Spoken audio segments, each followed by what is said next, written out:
There's so many different options now to do rust effects on miniatures. It's kind of crazy. I think with the top one being Dirty Down Rust.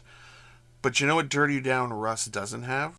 Disappointing your children because they think you're baking, but really you're just making rust for your war wolf with cinnamon. Let's go.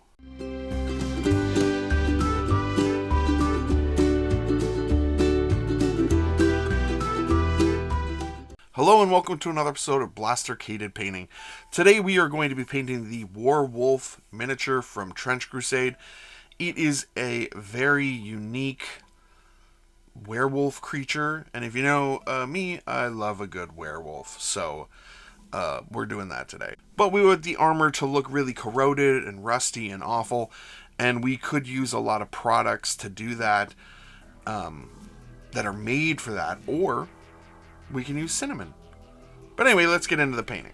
To make this easy, we gave this a slap chop sort of prime here. Looks pretty good, actually.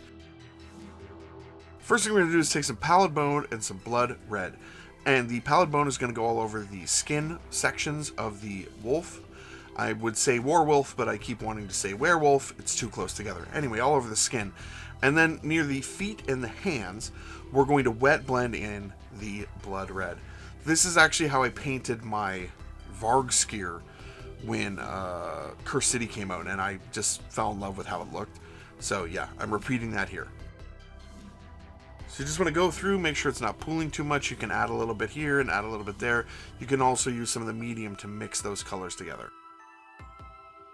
Now, once everything is dried, we're going to take some vampiric flesh here, and we're going to do a dry brush up of all the pallid bone areas. And we also want to hit a little bit of the area near the blood red sections as well, because we want to blend those together, sort of, and we can use a dry brush to blend colors. Yes, you can use a dry brush to blend colors, trust me.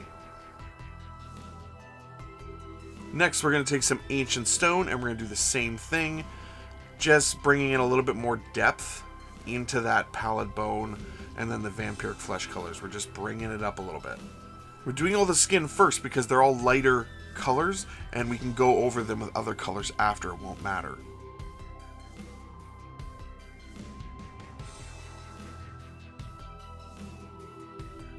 And we're taking some pure red next. We're going to do the dry brush up on the hands and the feet, and also where those two colors meet, because again, the dry brush will help us smooth and blend those colors together and get us up to a brighter color than just the deep blood red.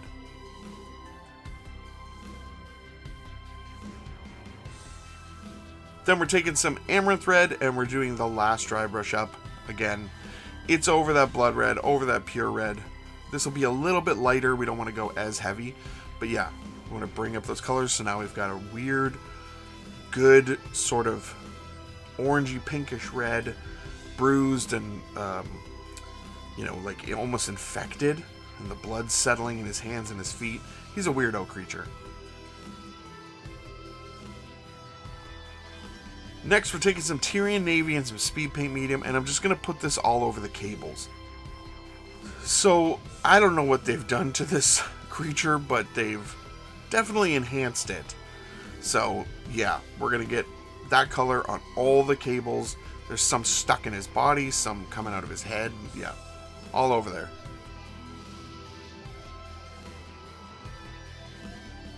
Next, we're taking some Gore Grunted Fur and some Speed Paint Medium, and this is just going to go on any of the fur bits. Now, the one thing I will say I regret is not going back with a lighter brown later and dry brushing it. But, yeah, so maybe do that. But this looks pretty good. It's a cool fur color. It's very orangey, and it mixes well with the other two colors. Next, we're taking some gunmetal. So the reason I picked this is because this is just the base that's going on under what we're going to do. We do want some metal on there, so I just wanted a darker metal.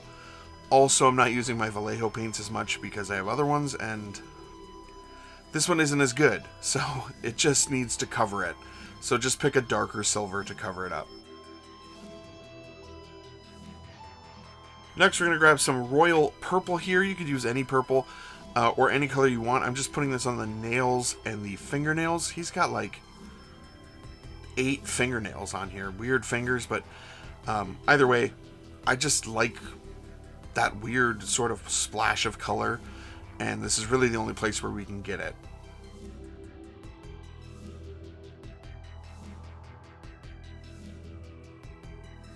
Okay, so you could take your Dirty Down Rust or whatever rust effect you wanted right now and put it on the metal and basically be done.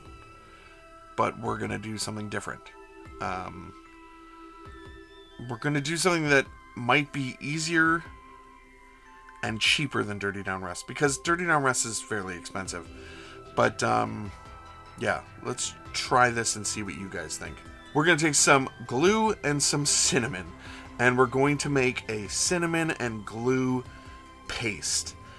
As thick as you want or as thin as you want, and then we're going to paint it over all of the metal. Now, it is going to shrink as it dries, so you want to put it on pretty good, and you want it to be clumpy. You don't want it to be smooth, so you want clumps, you want coverage, but it is going to shrink and pull in and show some of that metal anyway, so it's going to look pretty good. So we're going to go into the next step, but make sure this is completely dried before you move on.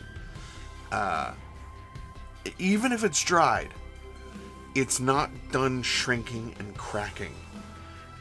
It's gonna pull in a little bit. So maybe leave it overnight.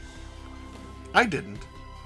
I think I let it dry for like 3 hours, but you can keep going on if you want. But yeah, it is gonna shrink up, but in like a really good way. So let's carry on.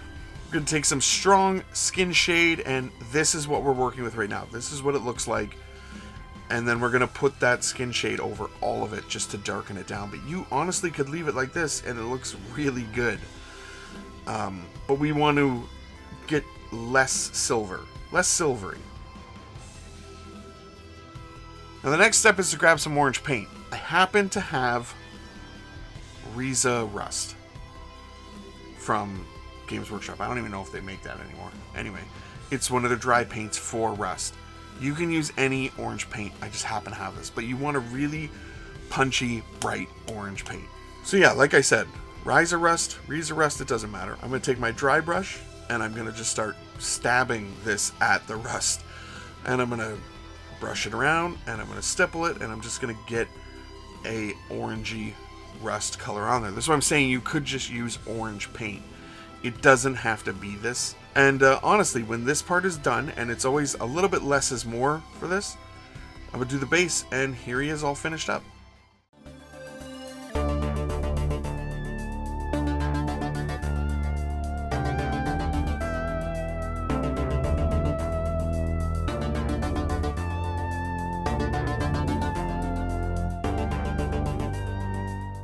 So, what do you guys think? I think he turned out really cool.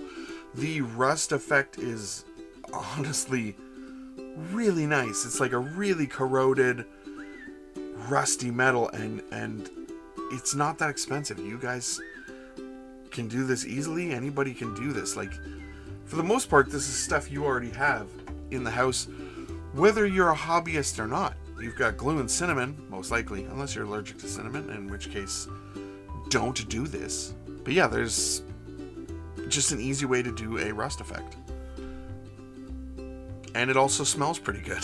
Trench Crusade is the perfect opportunity for this project, because there's a lot of rust and terrible stuff happening.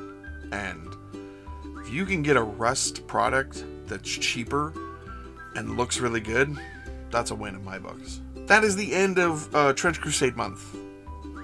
We're going to be moving on to something else next month, but this was a fun month to explore and get into the world of Trench Crusade. So I hope you guys enjoyed it. There might be more later on, but this month was dedicated to it. So buy Trench Crusade stuff for a minute. And as always, we want to thank our Patreon supporters, Charming Grenade, Richie Fender, and LK.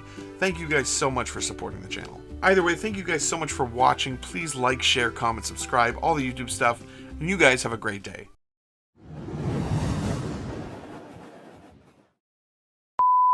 We're going to take some amaranth red, and we just want to dry brush the hands of the werewolf. War wolf. Going to take some royal purple, and this is going to go on the nails.